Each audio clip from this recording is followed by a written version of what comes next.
ये कहानी है पोला नामी एक लड़की की जो बहुत ही ज्यादा जहीन है। अपने स्कूल और कॉलेज में हमेशा उसने टॉप किया है। वो डॉक्टर बन रही थी और 4th ईयर में भी टॉप करने की वजह से उसे अपना फाइनल ईयर एक बहुत बड़ी यूनिवर्सिटी से कंप्लीट करने की ऑफर आती है, जिसका नाम था यूनिवर्सिटी ऑफ हेडलबर्ग। वो बहुत ज्यादा खुश थी। ये बात वो जाकर अपने ग्रैंडपा को बताती है, वो जो इस टाइम हॉस्पिटल में एडमिट थे। ये खबर सुनकर बहुत ज्यादा खुश होते हैं और उसे बताते हैं कि ऐसी अच्छी यूनिवर्सिटीज में जाने का मौका ऐसे ही किसी को नहीं मिल जाता। तुम इसे गवाना मत। मैं भी इसी यूनिवर्सिटी का पार्ट रहा हूँ और यही यूनिवर्सिटी अपने रिसर्च वर्क की गेम मशहूर है। घर जाकर बोला ये बात अपने मॉम डैड को बताती है। अजीब बात ये थी कि उसके डैड उसकी स्कॉलरशिप से खुश नहीं थे, साथ ही यूनिवर्सिटी ऑफ हेडलबर्ग जाने वाले उसके फैसले से भी नाखुश थे और ये चीज पला को उदास कर देती है। उसकी उदासी उसकी मॉम से देखी नहीं जाती और फाइनली ये लोग पला को यूनिवर्सिटी जाने की परमिशन दे देते हैं। सीन कट होकर हमें यूनिवर्सिटी ऑफ हेडलबर्ग का एक सीन दिखाया जाता है जहाँ डेस्क टेबल पे एक आदमी लेटा था। डॉक्टर्स शायद उसका ऑपरेशन कर रहे थे कि पीच ऑपरेशन ही उसे होश आ जाता है और जब वो देखता है कि डॉक्टर्स उसकी बॉडी के पार्ट्स निकाल कर बाहर रख रहे हैं तो ये देख वो शॉक रह चुका था। वो अपने हाथों के जरिए इन्हें रोकना चाहता था लेकिन उसके हाथ हिल भी नहीं पा रहे थे। वो कुछ बोलने के लिए मुंह खोलता है लेकिन बोल नहीं पाता और ऐसे ही मर जाता है। यहाँ पर हम पोला को हेडलबर्ग जाने के लिए ट्रेन में दिख रही है जहाँ उसे यूनिवर्सिटी ऑफ हेडलबर्ग की ही एक स्टूडेंट ग्रिटचन मिल जाती है, जिसकी फ्रेंडली नेचर की वजह से जल्द ही वो और पोला एक दूसरे से फ्रैंक होकर एक दूसरे के दोस्त बन जाते हैं। ट्रेन तेजी से हेडनबर्ग की तरफ बढ़ रही थी और इसी सफर में अचानक किसी को हार्ट अटैक आने का शोर मचाता है। यहाँ बोला जो कि तकरीबन एक डॉक्टर बन चुकी थी, वो इस इमरजेंसी सिचुएशन को संभालती है। वो इस लड़की को CPR के साथ कुछ इमरजेंसी ट्रीटमेंट देकर वक्त रहते ही उसकी जान बचा लेते हैं, जिसके बाद हम उस लड़की को ठीक ठाक पोला के साथ सफर करते हुए देखते हैं और ये लड़का जिसका नाम डेविड है वो पोला को अपनी जान बचाने का शुक्रिया भी कहता है कि लोग अब यूनिवर्सिटी पहुंच जाते हैं और ऐसी बड़ी और शानदार यूनिवर्सिटी देखकर पोला की खुशी की इंतहा नहीं थी। पोला यूनिवर्सिटी के हॉस्टल में रचन के साथ रहने का फैसला करते हैं, जिसके बाद ये दोनों मिलकर यूनिवर्सिटी का एक टूर लेते हैं। चलते चलते पहुंच जाते हैं ये लोग एक मुर्दा घर के पास जहां मरे लोगों को रखा जाता है। उनके आते ही यहाँ अचानक से एक डेड बॉडी बुरी तरह हिलती है, जो देख पोला शॉक हो चुकी थी। उसके साथ आई उसकी दोनों साथी डर के यहाँ से भाग जाती है, लेकिन पोला को बिल्कुल डर नहीं लगा क्योंकि वो बात जानती थी कि कोई भी बॉडी तभी हिल सकती है जब उसे इलेक्ट्रिक इम्पल्स दिए जाए। वो इस बॉडी के पास जाकर इस बॉडी के हिलने की वजह ढूंढने लगती है। उसे जैसे ही डेड बॉडी के ऊपर से कपड़ा हटाया तो कुछ मिनट तक वह हिल भी नहीं सकी क्योंकि इस डेड बॉडी पर उसका सर नहीं था, लेकिन हेर वो अभी भी इसके हिलने की वजह जानने में लग जाती है और बॉडी को अच्छी तरह चेक करने पे उसे बॉडी के साथ कुछ वायर्स और चिप लगे नजर आते हैं, जिन वायर्स का पीछा करते हुए वो एक सीक्रेट रूम तक पहुंचती है जहां पर कुछ सीनियर्स इन सब की ड्रैगिंग के लिए बैठे थे। वो तो बस लोगों को डराने के लिए ग्रैंड के जरिए बॉडी में इलेक्ट्रिक इम्पल्स डाल रहे थे और यही वजह थी बॉडी के हिलने की। अब पोला क्योंकि डरी नहीं थी, इसलिए ये सब पोला की बहादुरी से इम्प्रेस होकर उसे रात में होने वाली एक पार्टी में इनवाइट करते हैं जहां उसकी दोस्त रिचन भी आती है और उसने ट्रेन वाली लड़के डेविड को भी बुलाया था। यहाँ डेविड जो कि इस यूनिवर्सिटी में पार्टी करने के लिए गया था, उसे क्या मालूम था कि यह पार्टी, यह मजा उसका आखिरी मजा होगा, क्योंकि जैसे ही डेविड मशरूम में जाता है तो कोई अनजान आदमी उसके गले पे इंजेक्शन लगाकर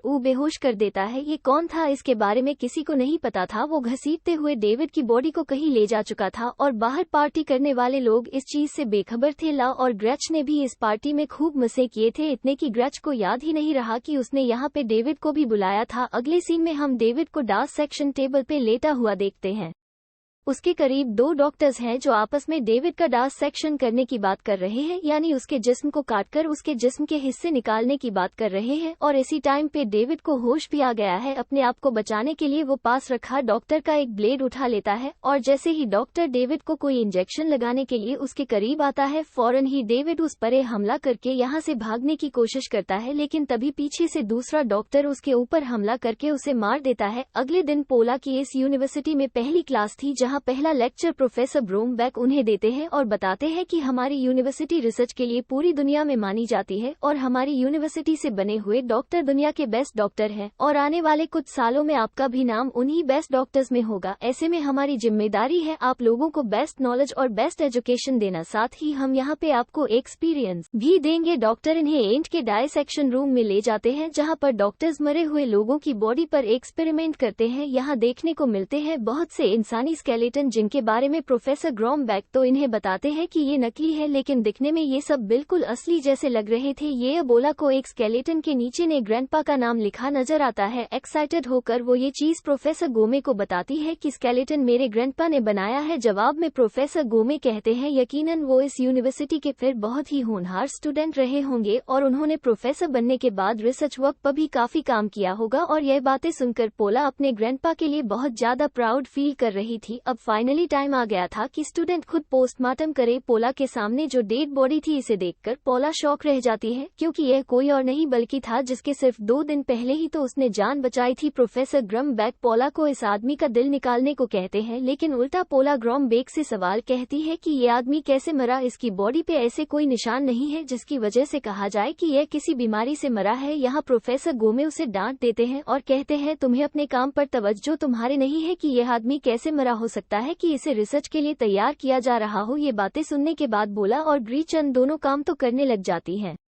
लेकिन दोनों को ही दाल में कुछ काला महसूस होता है और पता चलाने के लिए वो डेविड के ब्लड सैंपल्स को अपने पास छुपा लेती है। लैब में इस ब्लड पे रिसर्च करने पे ला को ब्लड के अंदर बहुत ही अजीबोगरीब केमिकल्स का पता चलता है, जो केमिकल्स किसी आम इंसान के जिस्म में नहीं पाए जाते। ये बात बोला अपने एक फ्रेंड से डिस्कस करती है और उसे केमिकल का पता चलाने को कहती है। जो लड़का उसे कहता है कि सिर्फ ब्लड नहीं, मुझे उसकी बॉडी के कुछ टिश्यूज भी चाहिए होंगे केमिकल का पता चलाने के लिए, जिसके लिए भी पोला हामी भर देती है। अपने इस मिशन के लिए पोला मुर्दा कर जाती है और वहां फ्रीजर डेविड की बॉडी निकाल कर उसके कुछ टिश्यूज चुरा लेती है। इस दौरान उसने नोटिस किया कि डेविड के पांव पे AAA के निशान थे। अपना काम करके वो तकरीबन फ्री हो ही गई थी कि अचानक यहाँ पर इस जगह का अटेंडेंट आ जाता है, जिसे देखकर पोला घबरा जाती है। वो पूछता है कि तुम आखिर यहाँ क्या कर रही हो। उसे कुछ समझ नहीं आता। वो झूठ बोल देती है कि वो प्रोफेसर ग्रॉम्बैक के कहने पे यहाँ आए। वो इस अटेंडेंट से पूछती है कि डेविड की बॉडी को यहाँ तक कौन लेके आया है, जिसके जवाब में अटेंडेंट उसे बताता है कि मैं यूनिवर्सिटी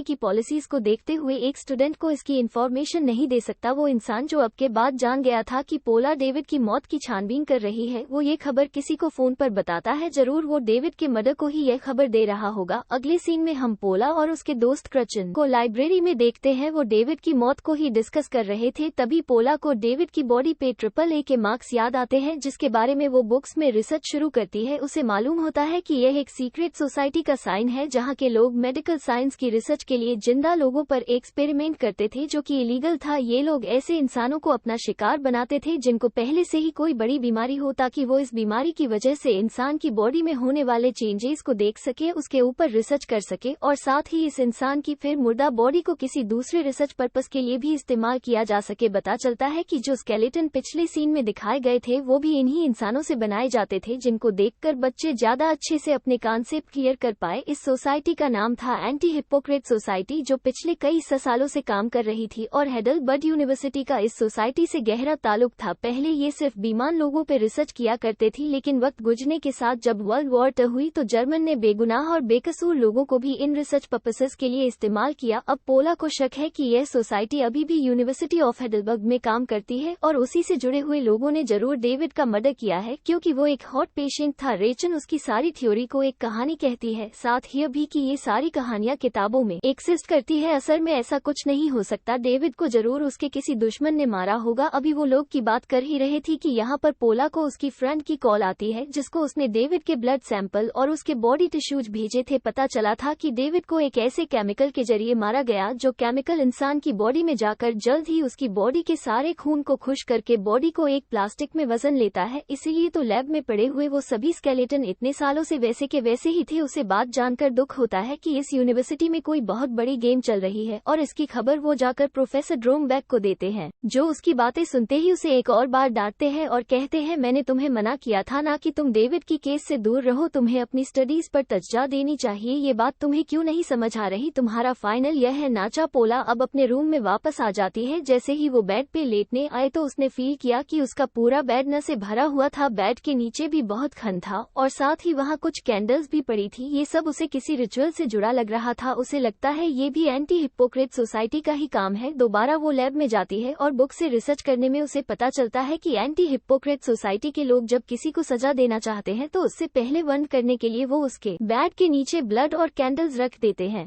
जो इशारा है कि वो इंसान इनके कामों में टांग ना अड़ाए, और अगर वो इंसान फिर भी पास में आए, सेकंड वार्निंग, वो उसके टांग पे 3 कट लगा के देते हैं, तीसरी वार्निंग के लिए वो उसके मुंह पे 3 कट लगा देते हैं, और चौथी बार तो उसको मार ही देते हैं। आम तरीके से नहीं, बल्कि उनकी बॉडी को 3 हिस्सों में डिवाइड करने के बाद बोला जब वापस कमरे में आए तो उसके रूम में ही नमी एक लड़का था जो कि उसके रूममेट इनी ग्रेच का बॉयफ्रेंड था। बोला उसे बताती है कि क्रचन इस टाइम रूम में नहीं है। जवाब में वो कहता है, हाँ मैं ये बात जानता हूँ, मैं बस उसे मनाने आया हूँ क्योंकि मैं उससे बहुत प्यार करता हूँ। हालांकि मुझे ये भी पता है कि वो मुझे धोखा दे रही है, लेकिन इस वक्त मैं उसे एक मौका जरूर देना चाहूंगा। इसी टाइम पे हम क्रचन को देख रहे थे जो मुर्दा घर में किसी दूसरे लड़के के साथ थी। काफी देर जब क्रिश अपने रूम में नहीं आ तो नबी यहाँ उसे ढूंढने के लिए आ गया था, और जब वो उसे किसी दूसरे लड़के के साथ देखता है तो जल्दी में वो दूसरे लड़की को एक अजीब केमिकल वाला इंजेक्शन लगाकर मार देता है। सिर्फ इस लड़की को ही नहीं, हैंड ने तो ब्रिजिट को भी वही इंजेक्शन लगा दिया था। अपने आप को बचाने के लिए वो की सर्त हुए यहाँ से निकलने की कोशिश करती है, लेकिन उसे ऐसा महसूस हो रहा था जैसे उसकी बॉडी का सारा खून खुश्क हो रहा हो। वो अपने लिए कुछ नहीं कर पाती और यही दम तोड़ देती है। इसके बाद वो सबसे पहले रिचन और उस लड़की के खून को इस मुर्दा घर से साफ करता है और फिर उन दोनों को फ्रीजर में डाल देता है। फ्रीजर में डालने के बाद भी उसे डर था कि लोग इन दोनों को पहचान लेंगे, इसीलिए वो उन दोनों का गला ही काट देता है। सुबह होने पर हम देखते हैं कि यूनिवर्सिटी में सभी के मुंह पे रिचन और उस लड़के के गायब होने की खबर है। पोला भी अपने दोस्त को ढूंढ रही थी। उन्हीं का पता चलाते हुए वो मुर्दाघर पहुंचती है, जहां उसके हाथ मुर्दाघर के अटेंडेंट की डायरी लग जाती है। यहाँ उसे पता चलता है कि डेविड को इस मुर्दा घर तक लाने वाला नहीं था वो लड़का जिसने अभी 2 मर्डर किए हैं। एनस्टाइन उसके सामने बैठा हुआ था। वो उसे देखकर परेशान हो जाती है और इस टाइम हैन उसके सामने उसकी दोस्त की कटी हुई उंगली रखता है, उसे धमकाने के लिए कि वो डेविड वाले केस का पीछा छोड़ दे, वरना तुम्हारे साथ भी वही हशर होगा जो तुम्हारी दोस्त के साथ हुआ है। इन सारी बातों से घबराकर वो फौरन पुलिस स्टेशन जाती है और पुलिस को अपने दोस्त की मरने की रिपोर्ट लिखने को कहती है, लेकिन पुलिस उसकी एक नहीं सुनती। पुलिस स्टेशन से वापस आने पर हिन का उसे मैसेज मिलता है कि वो उसे मुर्दा घर मिले। यहाँ हिन उसे क्रचन की लाश दिखाता है जो देखकर वो बुरी तरह डर चुकी थी। न अपने ब्लेड से बाहर क्रचन की लाशियों पर वार कर रहा था ताकि पोला और डर जाए और उसके बारे में किसी को भी ना बताए। पोला डरक यहाँ से भाग जाती है और वो लड़का भी लगातार उसका पीछा कर रहा था। भागते भागते वो बेसमेंट में पहुँचती है जहाँ उसे वही इंजेक्शन मिलता है जिसके अंदर केमिकल्स को भरकर इंसानों को मारा जाता था। वो डरते हुए ये इंजेक्शन उठा लेती है और तभी पीछे से प्रोफेसर ग्रॉनबैक आ जाते हैं। उसे लगा कि ये हैंड है जिसे मारने के लिए वो जल्दी से इंजेक्शन आगे कर देते हैं, लेकिन प्रोफेसर ग्रॉनबैक यहाँ पर उसे रिलैक्स करके कहते हैं, सुनो मेरी बात। प्रोफेसर ग्रॉनबैक भी जानते थे कि बोला लगातार एंटी हिप्पोक्रेट सोसाइटी के ऊपर रिसर्च कर रही है, इसलिए यहाँ वो इस सोसाइटी की हकीकत उसे बताते हैं और कहते हैं कि मैं भी इसी सोसाइटी का हिस्सा हूँ। ये सोसाइटी पिछले कई सालों से मेडिकल साइंस के लिए रिसर्च कर रही है और अगर ये सोसाइटी ना होती तो मेडिकल साइंस आज तक इतनी तरक्की करता है ना। तुम्हें ये जानकर हैरानी होगी कि तुम्हारे दादा भी इसी सोसाइटी के एक मेंबर थे, वो भी जाने माने बड़ी बड़ी रिसर्चर्स के पीछे उन्हीं का ही हाथ है और यह जो केमिकल इंसानों को प्लास्टिक में बदलता है ये भी उन्हीं ने बना है। ये बात जानकर ओला शौक में न जाती है कि वो अपने ग्रैंडपा को अपना आइडियल मानती थी और वह भी इन्हीं की तरह किलर थे। वो इस बारे में अपने ग्रैंडपा से बात करना चाहती थी, लेकिन अफसोस की बात यह है कि उसी दिन उसके ग्रैंडपा की मौत हो जाती है। और अगले सीन में हम एंटी हिप्पोक्रेट सोसाइटी की एक मीटिंग देखते हैं जहाँ पे न के लिए ही अदालत लगाई गई थी। असल में उसने 2 ऐसे लोगों को मारा था जो कि बीमार भी नहीं थे और न ही एंटी हिप्पोक्रेट सोसाइटी का शिकार थे। उसने अपनी जाति दुश्मनी और अना के लिए एंटी हिप्पोक्रेट सोसाइटी की दी हुई अथॉरिटीज का इस्तेमाल किया। द सोसाइटी के लिए भी खतरा बनता जा रहा था, जबकि न सोसाइटी के लोगों को कहता है मैं जो भी कर रहा हूँ आप लोगों के लिए ही कर रहा हूँ। प्रोफेसर जवाब में कहते हैं नहीं, वो उसे सजा के तौर पे अपनी बॉडी पे 3 कट लगाने को कहते हैं। जनून में आकर न अपने मुंह के ऊपर 3 कट लगा लेता है और इन्हें वन करके जाता है कि अभी तो वो और भी मर्डर करेगा। ये सुनने के बाद सोसाइटी के लोग उसे पुलिस के हवाले करने का फैसला कहते हैं। ये फैसला हिंद को और भी जोश में आता है। वो जेल नहीं जाना चाहता था, इसीलिए वो अपने जब प्रोफेसर ग्रम्बेक को रात में उनके घर जाके कत्ल कर देता है। पला जो कि इस वक्त अपने घर पर थी, अपने ग्रैंडपा के फ्यूनरल की वजह से वो उनके रूम में जाकर उनकी चीजों की तलाशी लेती है, जहां उसे यह बात कंफर्म हो जाती है कि वो भी एंटी हिप्पोक्रेट सोसाइटी का हिस्सा थी और यह चीज उसे बहुत ज्यादा दुखी कर रही थी। अब वह दुख मानने के लिए वो अपने एक फ्रेंड के पास आती है जो उसे सहारा देता है। सुबह होने पर ओना देखती है कि उसके सामान में भी बहुत सी ऐसी चीजें थी जो एंटी हिप्पोक्रेटस साई से मिलती